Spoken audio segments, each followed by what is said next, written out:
اعوذ باللہ من الشیطان الرجیم بسم اللہ الرحمن الرحیم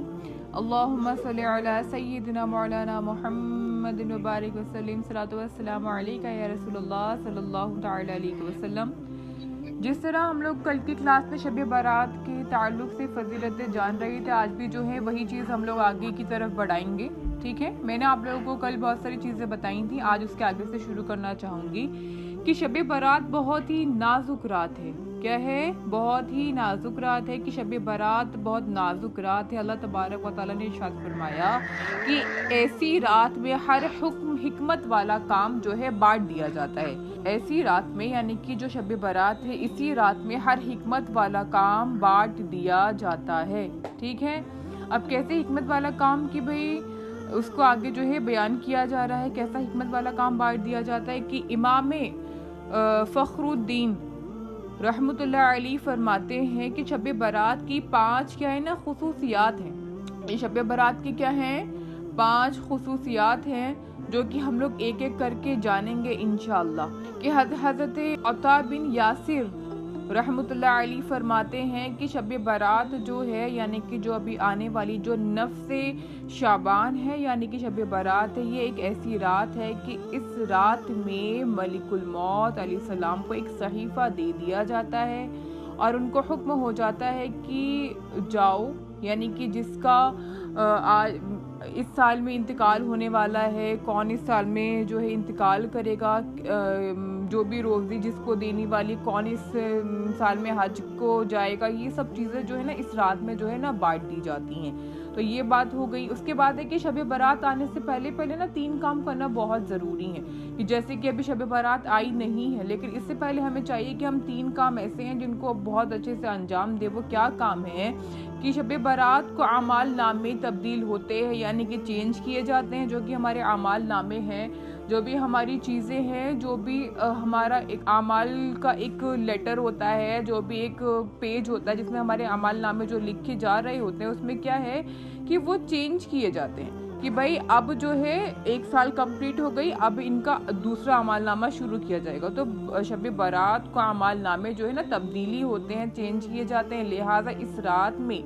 جو اس رات کی برکتیں لوٹنے، مغفرت، بخشش کی خیرات پانے کے لیے بہتر یہ ہے کہ شب برات آنے سے پہلے ہمیں 3 کام کیا کرنے بہت اچھے سے انجام دینے ہیں۔ وہ کون سے 3 کام ہیں؟ پہلا کام کیا ہے کہ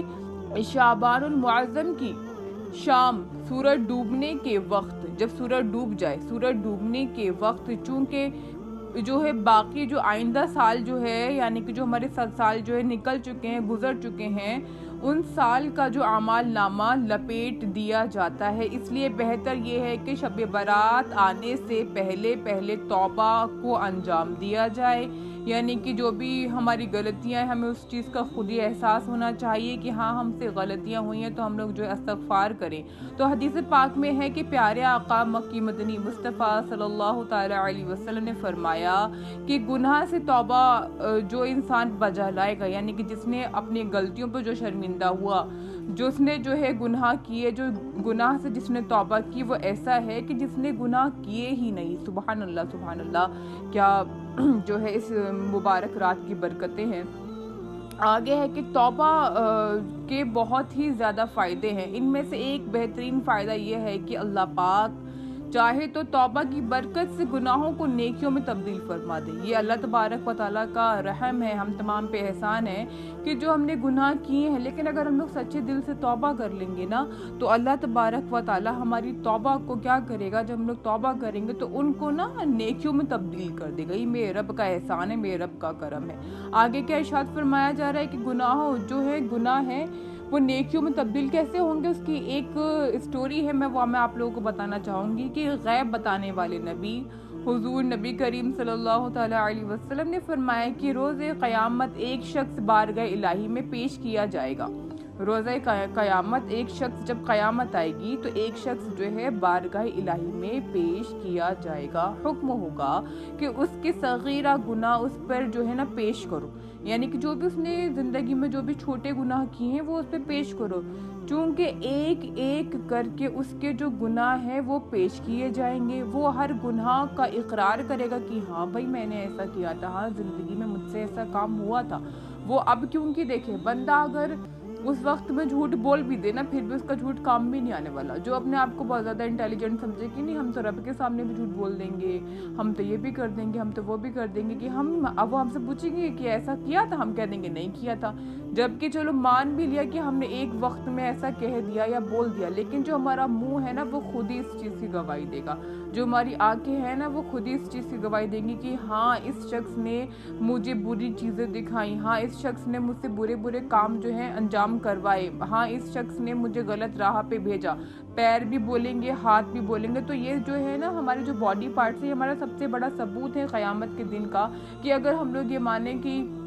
کوئی بھی اس وقت میں کوئی بھی پروف نہیں ہے جو ہمارا گناہ پیش کر سکے. حالانکہ جو ہماری یہ باڈی ہے, ہم جو یہ آنکھوں سے فائدہ اٹھا رہے ہیں نا دنیا کو دیکھنے کا, یہی آنکھیں اس دن بول پڑیں گی. اگر ہم نے کسی بھی چیز کا جو ہے انکار کیا کہ نہیں یہ تو ہم نے گناہ نہیں کیا تھا, تو فوراً آنکھیں بول دیں گی نہیں یہ گناہ ہوا تھا, یہ اس شخص نے مجھ سے گناہ کروایا, اس شخص نے مجھے وہ غلط چیز دکھوائی. اس طرح سے جو ہے نا ہماری باڈی پارٹس جو ہے بولنا شروع کر دیں گے. تو پہلی چیز تو یہ ہے کہ جس کے ذہن میں یہ ہے کہ ابھی زندگی ہے, کوئی فائدہ نہیں ہے جو ہے یہ سوچنے کا کہ ارے قیامت کے دن پھنس جائیں گے, یہ ہے وہ ہے. کوئی بھی سوچے کہ دنیا کی طرح کی نہیں, ابھی جیسے دنیا میں کسی شخص کے سامنے بول دیا جاتا ہے کہ نہیں ہم نے فلاں کام تو نہیں کیا, جھوٹ بول دیتے ہیں اور بچ جاتے ہیں, پر وہ قیامت کا دن ہے. اس وقت میں تو ان سب چیزوں کا حساب چل رہا ہوگا کہ تم نے جھوٹ بولا تھا. اگر اس وقت میں بھی بول دو گے کہ نہیں بولا تھا, تو یہی منہ پھر بعد میں بولے گا کہ نہیں ان نے مجھ سے جھوٹ بلوایا تھا. آپ روکتی رہیں گی لیکن رکے گا نہیں, آپ آنکھوں کو روکتی رہیں گی لیکن رکیں گی نہیں, کیونکہ اس وقت میں یہ جو باڈی پارٹس ہیں یہ وہی چیز بولیں گے جو اللہ تبارک و تعالیٰ حکم کرے گا. تو آگے اس چیز کے بارے میں بتایا جا رہا ہے کہ یہی جو حکمت والی چیز ہے کہ حضور نبی کریم صلی اللہ تعالیٰ علیہ وسلم نے فرمایا کہ قیامت کے دن کیا ہوگا نا, ایک شخص کی جو ہے نا ایک شخص کو پیش کیا جائے گا, ایک شخص کو کیا کیا جائے گا, پیش کیا جائے گا, جس کے صغیرہ گناہ اس پر جو ہیں دیے جائیں گے کہ بھائی یہ جو ہے نا اس کے صغیرہ گناہ ہے, ٹھیک ہے. اور وہ شخص بالکل انکار نہیں کر سکے گا, بالکل وہ اس چیز کا انکار نہیں کر پائے گا کہ نہیں یہ تو کام میں نے کیا ہی نہیں. وہ ہر ایک چیز کا اقرار کرتا رہے گا کہ ہاں میں نے یہ کام کیا تھا, ہاں میں نے یہ کام کیا تھا. اور اندر ہی اندر اس کو ڈر لگ رہا ہوگا بہت بری طرح کہ یا اللہ ابھی تو بس صغیرہ گناہ کی باری ہے, ابھی تو میرے بڑے بڑے گناہ تو سامنے آئے نہیں, اگر بڑے گناہ آئیں گے تو میں کیا کہوں گا, یہ تو میرے بہت چھوٹے چھوٹے گناہ ہیں. اور ہوا کچھ ایسا کہ جتنے بھی جو گناہ تھے نا وہ گناہ جو ہے اللہ تبارک و تعالیٰ کی رحمت دیکھیے اور حضور نبی کریم صلی اللہ علیہ وسلم کی محبت کی کیا حکم ہوگا کہ تیرے ہر گناہ کی ایک جگہ ایک ایک نیکی ہے, یعنی کہ تیرے ہر گناہ کی جگہ کیا ہے ایک ایک نیکی. اب وہ پکارے گا کہ مولا ابھی تو بہت بڑے بڑے گناہ ہیں جن کا ذکر ہی نہیں ہوا. تو پھر اس کا مطلب کیا ہے, اس کا مطلب یہ ہے کہ پہلے تو ڈر رہا ہوگا کہ گناہوں پر جو ہے نا بہت بری حالت ہوگی, اللہ تبارک و تعالیٰ اب بہت زیادہ سزا دے گا. لیکن جب اللہ پاک کی رحمت دیکھے گا کہ گناہ نیکیوں میں تبدیل ہو رہے ہیں تو چاہے گا کہ جو میرے بڑے بڑے گناہ ہیں نا وہ بھی جو ہے نیکیوں میں تبدیل ہو جائیں. تو یہ کیا ہے نا اللہ تبارک و تعالیٰ کی رحمت اور حضور نبی کریم صلی اللہ علیہ وسلم کی برکتیں ہیں کہ ہم لوگ کیا ہے امت محمدیہ میں ہیں اور ہمیں ایسے آقا ملے کہ جن کی وجہ سے کیا ہے شفاعت ہوگی. اگر آقا نہ ہوتے تو ہمیں یہ اتنی خوبصورت رات کیسے ملتی, جس رات کا بھی ہم لطف اٹھانے والے ہیں, جس رات تک ابھی ہم پہنچنے والے ہیں, جس رات کے قریب ہم جانے والے ہیں, جس میں ہم لوگ اگر عبادت کریں گے تو اتنا زیادہ ہمیں ثواب ملے گا. تو یہ سب کیا ہے نا میرے آقا کا کرم ہے, میرے آقا کی محبت, اور ہمارا کیا ہے ہم پہ جو ہے نا آقا کا احسان ہے. جو کوئی یہ کہے کہ اللہ تبارک و تعالیٰ نے ہمیں دیا کیا, تو اس کو یہ بولنے سے پہلے بھی اپنی زبان کو لگام لگانی چاہیے, جو ہے زبان کو روکنا چاہیے کہ ایسی حضور کی امت میں دے دیا کہ اب اور کیا چاہیے. چلیں آگے کی طرف بڑھتے ہیں کہ آگے کیا ارشاد فرمایا جا رہا ہے. تو سب سے پہلے کیا ہے کہ بھائی ہمیں استغفار کرنا بہت ضروری شب برات آنے سے پہلے. کیوں؟ کیونکہ ہم چاہیں گے کہ جب ہمارا جو اعمال نامہ جو پچھلا جو ہمارا موڑ کے رکھ دیا جائے تو اس میں کوئی بھی گناہ باقی نہ رہے. ٹھیک ہے, اب آگے کی طرف چلتے ہیں کہ ہمارے اعوذ باللہ من الشیطان الرجیم, بسم اللہ الرحمن الرحیم, اللہم صلی علی سیدنا مولانا محمد مبارک وسلم, صلاۃ والسلام علیکہ یا رسول اللہ صلی اللہ تعالیٰ علیہ وسلم. اب ہمارے رب کریم کی بے پناہ رحمتوں کی بھی کیا شان ہے کہ کاش شب برات آنے سے پہلے ہم سچی توبہ کرنے میں کامیاب ہو جائیں. یہ ہمیں بالکل بھی نیت رکھنی چاہیے کہ یا اللہ کچھ ایسا ہو جائے کہ یہ جو دن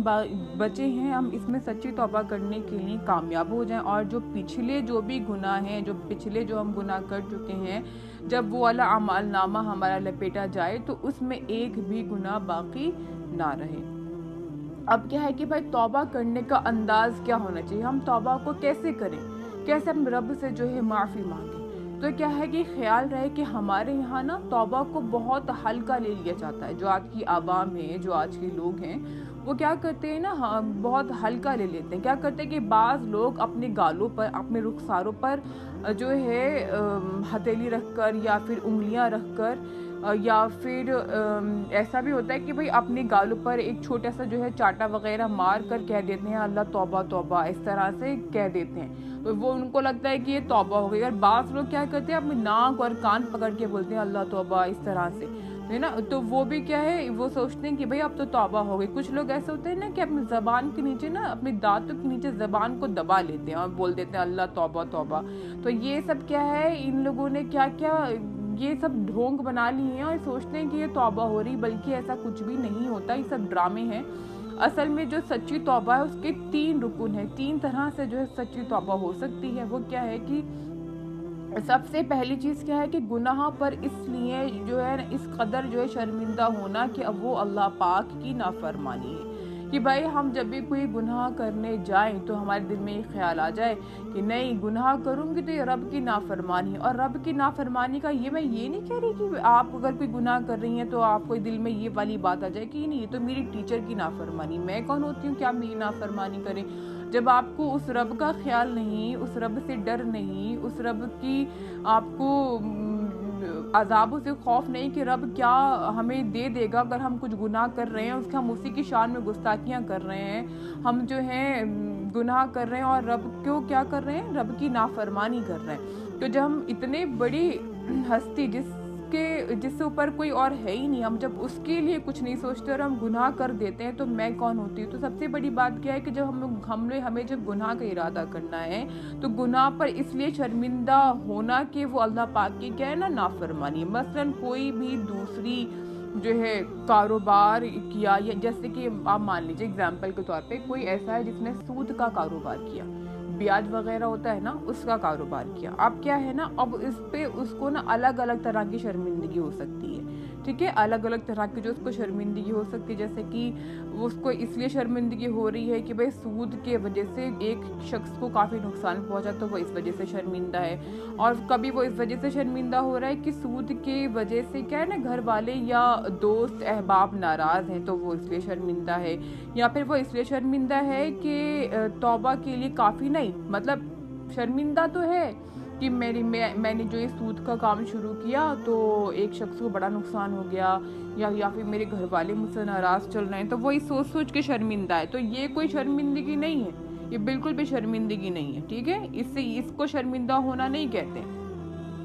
ٹھیک ہے، اور نہ ہی یہ کافی ہے، بلکہ توبہ کے لیے ضروری ہے کہ سود کو اللہ پاک کی نافرمانی سمجھ کر اللہ پاک کے جو عذاب سے ڈرتے ہوئے شرمندہ ہو کہ بھئی یہ میرے رب کی نافرمانی، یہ غلط کام ہے، یہ میں جب کر رہا ہوں تو میرے رب کی جو ہے یہ کیا ہے، نافرمانی ہے، ٹھیک ہے، اور اللہ تبارک و تعالیٰ کے عذاب سے ڈرتے ہوئے اس چیز کو وہ نہ کرے۔ دوسری چیز کیا، دوسرا رکن یہ ہے کہ بندہ اس گناہ کو فوراً چھوڑ دے۔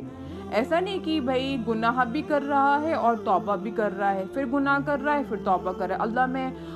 اب جو ہوں شراب نہیں پیوں گا، یا اللہ میں نے شراب پی لی، میں جو ہوں معافی چاہتا ہوں، ٹھیک ہے، یا اللہ میں نے شراب پی لی، میں معافی چاہتا ہوں، یا پھر یا اللہ میں نے شراب پی لی، میں معافی چاہتی ہوں۔ اب کیا ہے، پی لی معافی چاہتی ہوں، اللہ نے معاف کیا، لیکن پھر شراب پی لی، اب شراب بھی پی رہے ہو معافی بھی مانگ رہے ہو، شراب بھی پی رہے ہو معافی بھی مانگ رہے ہو، یہ نہیں ہوگا، ٹھیک ہے، اس پہ ہمیں پرہیز کرنے کی ضرورت ہے کہ بھائی یا تو شراب ہی پی لو ورنہ پھر کیا کرو، معافی ہی مانگ لو،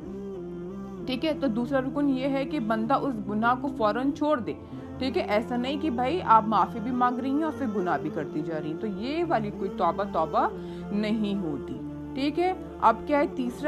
تیسرا یہ ہے کہ اگر آپ اس طرح سے کرتے ہیں کہ بھائی آپ معافی بھی مانگ رہی ہیں اور وہ گناہ والا کام بھی کری، تو معاذ اللہ نا یہ مذاق ہوا کہ بھائی مذاق سمجھ لیا، ابھی معافی ابھی وہی کام، تو یہ مذاق کے اس میں آ جائے گا، تو یہ نہیں کرنا ہمیں۔ اور سچی توبہ کا تیسرا رکن یہ ہے کہ آئندہ وہ گناہ نہ کرنے کا پکا ارادہ کر لے کہ یہ تینوں رکن پورے ہوں گے تو ہی کیا ہوگی، ایک سچی توبہ ہوگی کہ بھائی اب جو مجھ سے گناہ ہو گئے۔ ابھی زندگی میں دیکھیں غلطیاں سب سے ہوتی ہیں، لیکن جس غلطی سے کوئی انسان کچھ سیکھ لے نا، وہ غلطی آگے جا کے بہت کامیابی بھی حاصل کرواتی ہے۔ تو ہمارے ذہنوں میں ہونا چاہیے کہ ہم سے جو بھی غلطیاں ہوئی ہیں اللہ تبارک و تعالیٰ کیا کرے، ہمیں جو ہے معاف کرے، ہم آگے سے کبھی وہ گناہ نہیں کریں گے۔ ہم نے اپنے دل میں اس گناہ کو گناہ ہی جانا کہ ہاں ہم سے گناہ ہوا ہے، ہم نے اس کو اپنے دل میں اللہ تبارک و تعالیٰ کی نافرمانی ہی جانی، تو انشاءاللہ تعالیٰ آگے کیا ہوگا،